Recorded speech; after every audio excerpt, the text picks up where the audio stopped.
Welcome to World News and Politics News Bulletin today. Pro-Navalny protests across Russia against Putin. The protests moved across time zones and more than 3,000 people were arrested in at least 109 cities, signaling widespread fatigue with the corruption-plagued political order presided over by President Vladimir Putin.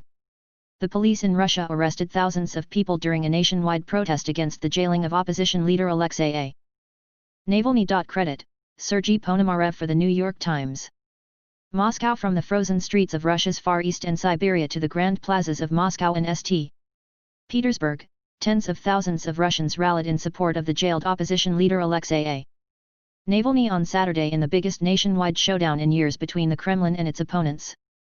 The demonstrations did not immediately pose a dire threat to President Vladimir Putin's grip on power. But their broad scope, and the remarkable defiance displayed by many of the protesters, signaled widespread fatigue with the stagnant, corruption-plagued political order that Mr. Putin has presided over for 2 decades. The protests began to unfold in the eastern regions of Russia, a country of 11 time zones, and they moved like a wave across the nation despite a heavy police presence and a drumbeat of menacing warnings on state media to stay away. Russians rallied in support of the jailed opposition leader Alexei Navalny in more than 100 cities on Saturday, the biggest protests in the nation since at least 2017. It was a wave of anger that rolled through the country's 11 time zones, starting at port cities on the Pacific and moving to the streets of Siberia. The biggest protests, which drew well over 10,000 people, were in Moscow, the capital, where riot police officers in camouflage, body armor and shiny black helmets wielded batons to try to clear the throngs.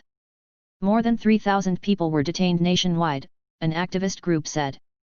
Many who joined the protests, which were unauthorized, appeared undeterred by the threat of jail time as they chanted slogans against President Vladimir Putin. But the protests seemed unlikely to push the Kremlin to change course. The state news media condemned them as a wave of aggression, and law enforcement officials vowed to prosecute anyone who had attacked the police. The question is whether more protests will follow and whether more Russians, frustrated by stagnant incomes and official corruption after 2 decades of rule by Mr. Putin, will join Mr. Navalny's movement. By Saturday evening, his supporters were already pledging to hold more rallies next weekend. If Putin thinks the most frightening things are behind him, he is very sorely and naively mistaken, said Leonid Volkov, a top aide to Mr. Navalny. On the island of Sakhalin, just north of Japan, hundreds gathered in front of the regional government building and chanted, "Putin is a thief." The protests spread to the subarctic city of Yakutsk, where it was -60 degrees Fahrenheit, and to rallies attended by thousands in cities across Siberia. Hours later, as night fell in Moscow, people pelted the police with snowballs and kicked at a car belonging to the Domestic Intelligence Agency. By late evening in Moscow, more than 3,000 people had been arrested in at least 109 cities, according to OVD Info, an activist group that tracks arrests at protests. Mr. Navalny's supporters claimed success and promised more protests next weekend even though many directors of his regional offices had been arrested. If Putin thinks the most frightening things are behind him, he is very sorely and naively mistaken, Leonid Volkov, a top aide to Mr. Navalny, said on a live broadcast to YouTube from an undisclosed location outside Russia. The protests came 6 days after Mr. Navalny, a 44-year-old anti-corruption activist, was arrested upon his arrival in Moscow on a flight from Germany, where he had spent months recovering from poisoning by a military-grade nerve agent. Western officials and Mr. Navalny have described the poisoning, which took place in Siberia in August, as an assassination attempt by the Russian state. The Kremlin denies this. Mr. Navalny, who now faces a years-long prison term, called on his supporters across the country to take to the streets this weekend, even though officials did not authorize protests. Russians responded with the most widespread demonstrations that the nation has seen since at least 2017, numbering in the tens of thousands in Moscow and St. Petersburg and in the thousands in each of several cities to the east, including Ekaterinburg, Novosibirsk, Tomsk, Omsk, and the Pacific port of Vladivostok. There was this heavy feeling that Russian public opinion had hardened in cement, as though it was stuck in a dead, hidebound ball, said Vyacheslav Ivanets, a lawyer in the Siberian city of Irkutsk who took part in the protests. Now I feel that the situation has changed. Mr. Navalny, long Mr. Putin's loudest domestic critic, has used his populist touch on social media and humorous, tough, and simple language to emerge as Russia's only opposition leader commanding a following across a broad cross-section of society. His status among Putin critics rose further in recent months when he survived the nerve agent attack and then returned home to Russia even though he was facing near certain arrest. That arrest on Sunday, protesters said, helped unleash pent-up discontent over economic stagnation and widespread official corruption under Mr. Putin. But Mr. Putin's Kremlin has outlasted protests before and there was little immediate indication that this time would be different. Russia's state media quickly made it clear that there was no chance the Kremlin would buckle under pressure, condemning the protests as a nationwide wave of aggression that could lead to prison terms against some participants. Attacking a police officer is a criminal offense, a state television report said. Hundreds of videos were shot. All the faces are on them. In Washington, the State Department said on Saturday that it strongly condemns the use of harsh tactics against protesters and journalists in Russia. The Russian Foreign Ministry countered by claiming that the United States had helped incite radical elements to join the unauthorized protests and that American officials were facing a serious talking to by Russian diplomats. Some protesters acknowledged that, despite the significance of Saturday's protests, it would take far greater numbers to change the course of the nation's politics.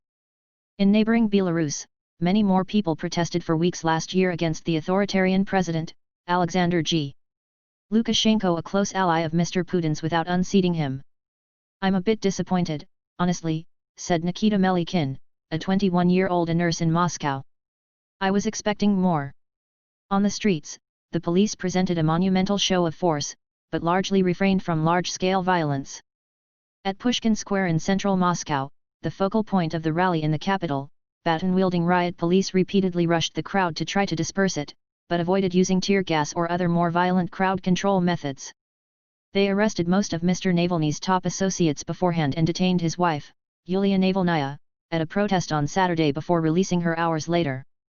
Still, videos circulating on social media captured remarkable clashes between protesters and the police, an indication of a new fearlessness among some Russians and of the uncertainty of what lies ahead. In several cases, protesters could be seen pelting the police with snowballs, even though prosecutors have in the past sought years-long prison sentences for people who threw objects at officers. Chanting shame, protesters in Moscow also threw snowballs at a passing government car. After it came to a stop, people rushed at the car, which belongs to Russia's domestic intelligence agency, and started kicking it. The driver suffered an eye injury in the attack, the state news media reported later. The state news media reported that at least 39 Moscow law enforcement officers were injured in Saturday's events. There were also videos of officers viciously beating and kicking individual protesters, including outside the Moscow jail where Mr. Navalny has been confined. The question now is whether the intensity of the clashes will further galvanize Russians or end up dissuading them from heeding the Navalny team's call for more protests. Opinion polls in recent months of uncertain value in a country saturated by state propaganda and where people are often fearful of speaking out have indicated that Mr. Putin faces no grave challenge to his popularity from Mr. Navalny, whose name has never been allowed to appear on a presidential ballot. Mr. Putin refuses to utter his name in public. A November survey by the Levada Center, an independent and highly respected polling organization, found that only 2% of respondents named Mr. Navalny as their first choice when asked whom they would choose if a presidential election were to be held the following Sunday. 55% named Mr. Putin. Nevertheless, Mr. Navalny's dramatic return to Russia last Sunday and his video report about Mr. Putin's purported secret palace, which has been viewed more than 70 million times on YouTube, have raised the opposition leader's prominence across the country. "I was never a big supporter of Navalny, and yet I understand perfectly well that this is a very serious situation," Vitaly Blachevuk, 57, a university teacher, said in a telephone interview about why he had gone out to rally for Mr. Navalny in the city of Khabarovsk on the Chinese border. "There's always hope that something will change," Mr. Blachevuk said.